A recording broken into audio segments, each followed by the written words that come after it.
Hello, and welcome to another Superintendent Update, where we have a chance to talk to Burlington Superintendent of Schools, Dr. Eric Conti, about the latest of what's going on in the school system. And so, thank you for joining us. Thanks, Rich.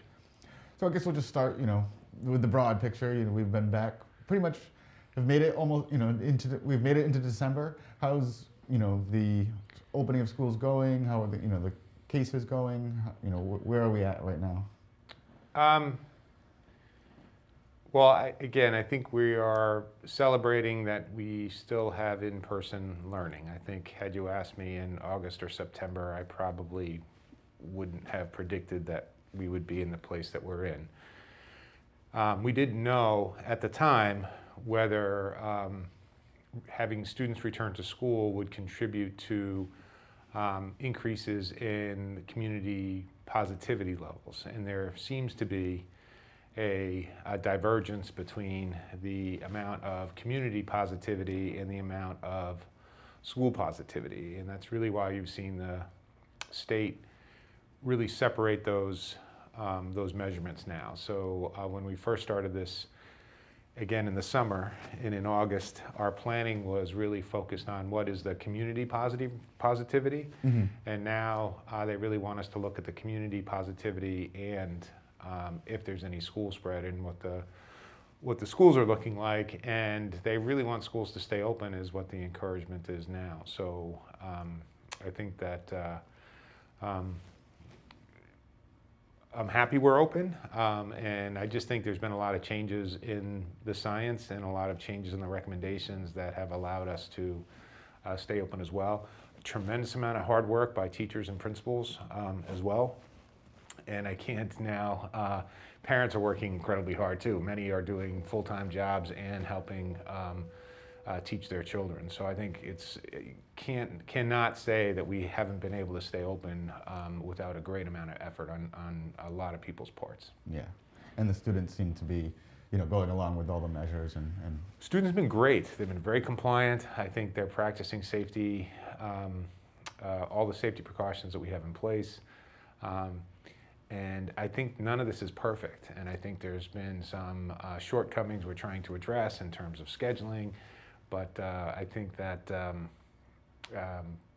we're remaining open, and I'm saying that even though we're closed this week. Right, we're planning on reopening again Monday, December 7th. So we're going to continue to have in-person learning into December because of again the efforts of everybody. Right.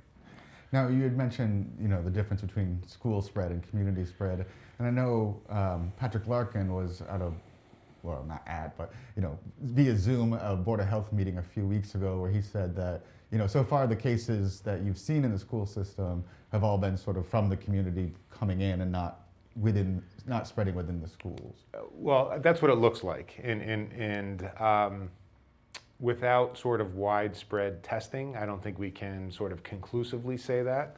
I think there are kids who are possibly asymptomatic carriers that we may be unaware of.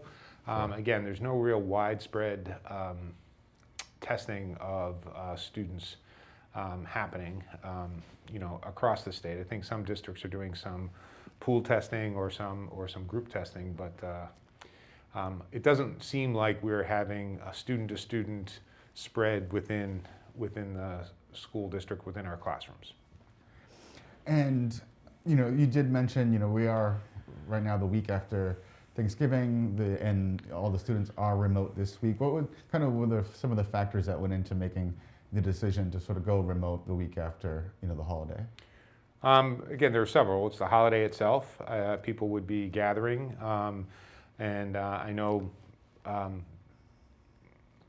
just because of the holiday, I think the return of college students from campuses all over the country factored into that, and also the delay in getting testing results. So I'm not sure if it was the right decision, but it was really about trying to make sure that people would have time to get their test results back if they were negative, or if they happened to be positive, that starting on Monday, December 7th, they could stay home. And then we wouldn't have to close a bunch of different classrooms for 14 days as opposed to the district in a targeted way for 5. Right. So it was, I don't know, I guess it was, there's no right answer here. And again, I'm not going to say it was the right decision or the wrong decision. I think you can argue both sides. There are districts that have gone fully remote after opening Monday and Tuesday because of increases in cases or because of staffing challenges. There are also districts that have been able to stay open the entire week. So I'm not sure. It was an attempt at trying to keep schools open longer. Right. Well, I think not sure is sort of the mantra of the year. Nothing is really definitive. Do you expect that you'll do the same thing after New Year's, or is that still a decision to be made? No, I think that's a longer break, and I'm hoping we're exploring some options for testing, joining some consortiums of districts that have found some testing companies, testing avenues. So I'm hoping that we might be able to help address one of those areas of challenge, which is making sure that we have a place for educators anyway to get tested and get the results back relatively quickly. I think that would help us a great deal. So we're looking at that. And honestly, I hate even to predict what's going to happen, 2 weeks from now. So Sure. We'll see the position that we're in. And again, we're being strongly encouraged to stay open. I think if I were to do it again, I would probably try to look at the district in different capacities, so maybe not have the entire district remote.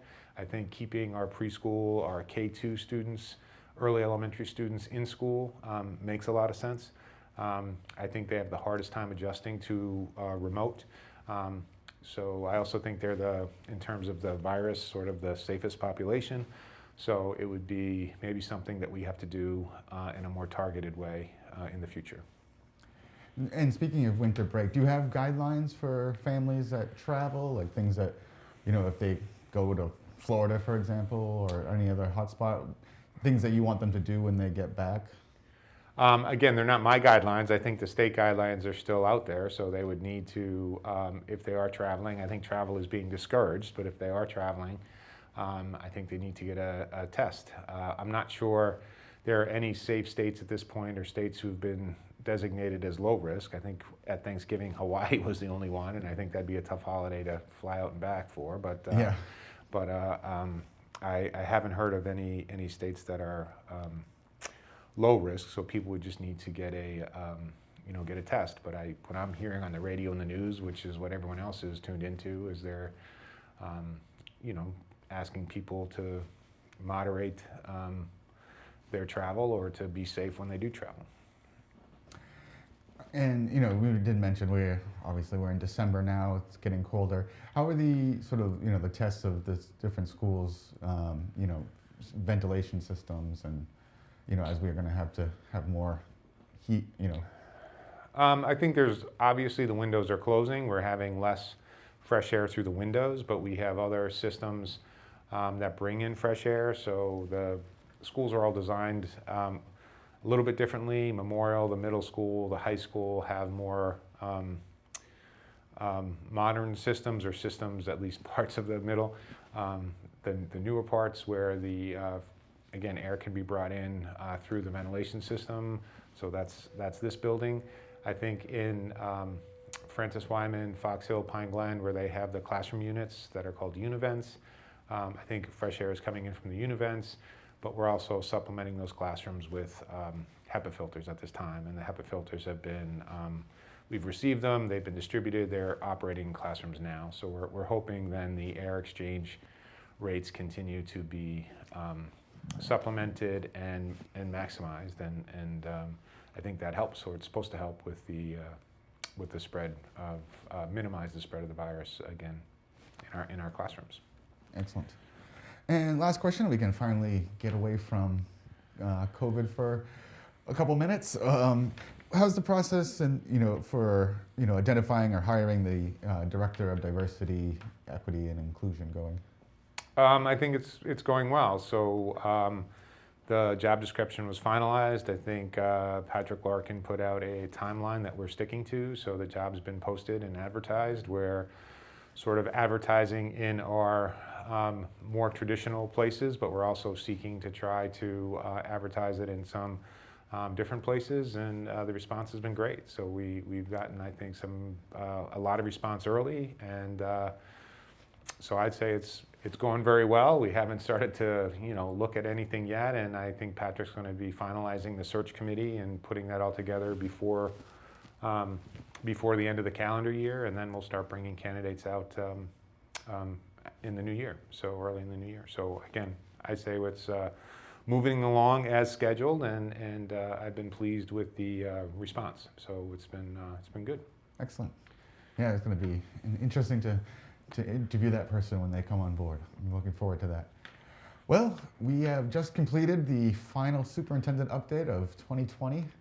I'd like to thank you for coming in all these months and doing it. And I hope you have a good holiday and Happy New Year, and I will see you in January. And the same. And again, thank you for taking the time to do this, and not to wish any time away, because I think time is precious, but I'm excited to have 2020 come to a close and start new in 2021. So I look forward to our conversations then. All right. Thank you very much. You bet.